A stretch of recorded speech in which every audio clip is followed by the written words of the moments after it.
Yo guys, Vision Gen here, bringing you the first Warzone Verdansk video to this channel, which is just in time for the newly added re-release of the beloved and iconic BR map, Verdansk. For most of us gamers, this map got us through some tough times 5 years ago during lockdown and COVID, and I'm sure all of you guys are just as excited as I am to get right back into where we left off.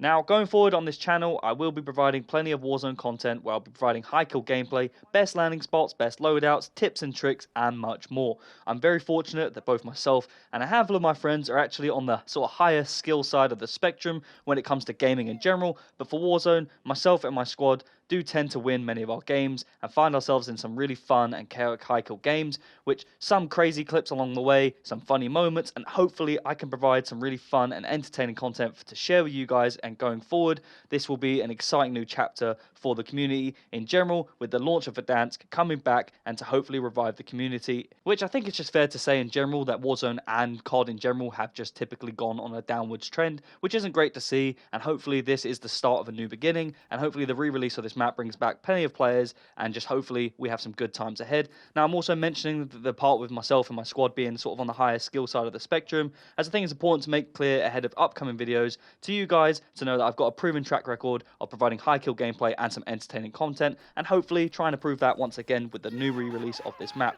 Now, as you can see in this video, I do have all three master camos in Black Ops 6, the Dark Matter, Nebula, and Abyss camos, which I'm very excited to reuse once again, and especially in Verdansk. I was, unfortunately, I guess in some cases, one of those extremely sweaty players who managed to get all three of these master camos and before Christmas time last year in 2024, which I do understand. As I mentioned, it is really sweaty, and I do laugh because I know most players will judge, but I am extremely excited to use all three of these camos again, as I haven't used them for quite some time, because shortly after Black Ops 6 come out, I just kind of got bored with the game, as I kind of felt like I completed everything. So probably completed all the camos within 8 weeks, which is something I'm obviously proud of, even though I'm aware it's extremely sweaty. And yes, I do have a job for anyone that is wondering. But as I mentioned, shortly after acquiring these camos, I actually stopped playing COD in general, as I just got bored of Black Ops 6 and the Omni movement and the Area 99 map on Warzone. And once I had nothing to grind for, it became very clear that I just didn't have much interest in general. But with this iconic map returning, I am super confident that this map will be a massive success in reviving the player base, boosting the community, and just overall, I'm super excited, and as are all my friends, as I'm sure all of you guys are, and the community is in general, to get right back into Warzone and the grind, and ready for that nostalgia to hit hard. And those landing places like Superstore will be the fun and chaotic moments that we will never forget, and hopefully it will just be just as fun as before, or even better. Now, I did just want to touch on quickly that I do actually have around a 3.5 KD on pretty much all of the Warzone maps over the past 5 years. On Verdansk back in the day, I was probably playing around 3.5 KD. As it progressed throughout the Warzone era, I typically went towards a 3.5, in some cases a 4 KD.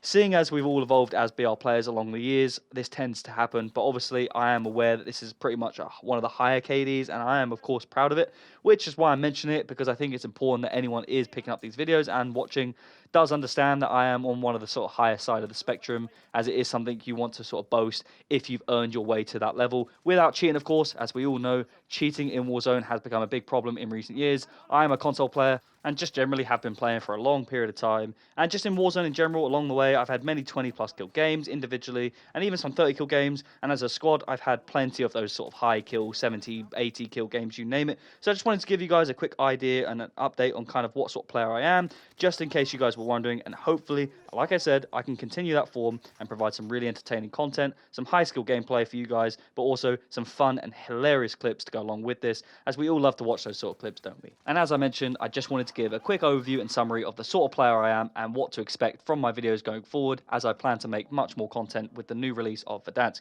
But anyways, enough with the overview of myself and blowing my own trumpet, and getting off this topic of my upcoming videos. Now, let's get into the details of the re-release of Verdansk, and here are all of the new and returning features which have been made following the latest update that you need to be aware of. So, with the return of this map, we've also had the return of the most iconic weapons in the Verdansk era, which are the Kilo, the AMAX, and the Grau assault rifles, the HDR one-shot sniper, which I hated back in the day, as I just can't stand one-shot snipers personally, but it's back, and also the nostalgic and infamous monolithic suppressor, which we all loved, let's be honest. Now, this is a massive dub for us all. These guns alone will provide so much nostalgia, and I cannot wait to use and hear these guns again as well. Now, as for the key updates and returning features to the game, Gulag showers are returning, which is a massive dub. It has better loot, depending on, of course, which circle or phase of the map you're in at the time.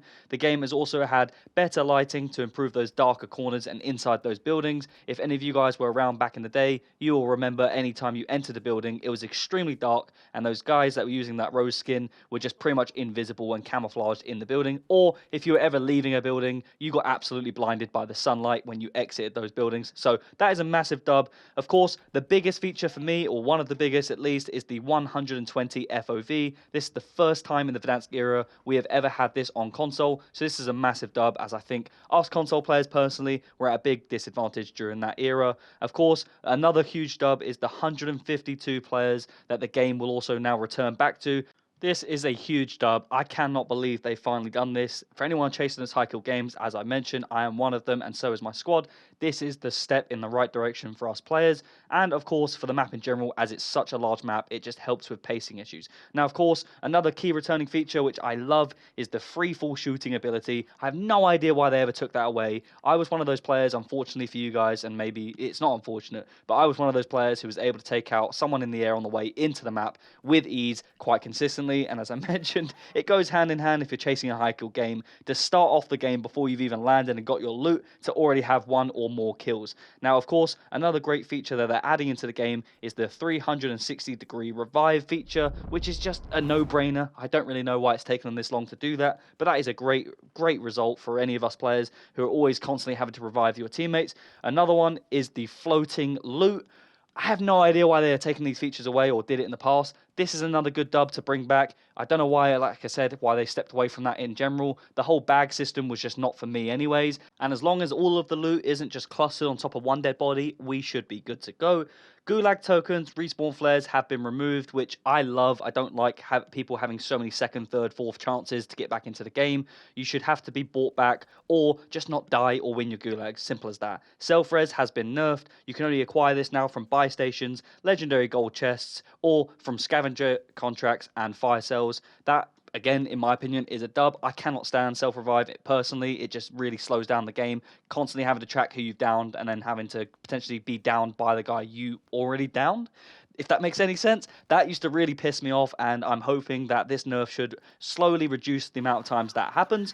Another thing that's happened is we've had a slight movement nerf, so the whole Omni movement system that, of course, has been added into the game with the Black Ops 6 release, that has slightly been tweaked to sort of go back to the system we once had. It's not so much the same as the Verdansk era, but it's somewhat similar, and they're trying to sort of pair the two together, which I think is a great feature. They're reducing the speeds on the crouch and movement speed and the sprint speed in general, and of course they've increased the crouch to stand speed and also the ADS speed whilst you're crouching to then standing. So I guess that's a really good feature to be adding into the game. And finally, the jump cooldown has been tweaked, reducing the cooldown by 40% for improved response time during repeated jumps. So I think I need to test this, but I think this sounds like bunny hops has returned. So for anyone that is an old timer and was around for that era, you will know what that means, and that is a massive dub if that's what I think it is. So hopefully that has returned. But does that not sound like a lot of positive news and updates to be giving and back to the community? To me, that sounds like we're going in the right direction. So hopefully this is the revival, as I mentioned, of something that was once there, and hopefully we can get back to where we once were as a community. So as of today's video, just to wrap up, and going forward, I will begin releasing weekly content for you guys for Warzone, and hopefully this is the start of a new era in Warzone. If you guys enjoyed the video and have any suggestions you'd like to see, let me know in the comments and I'll get right back to you. Don't forget to like and subscribe, as it massively helps me out, guys. I'm Verdansk, and I'll see you in the next one.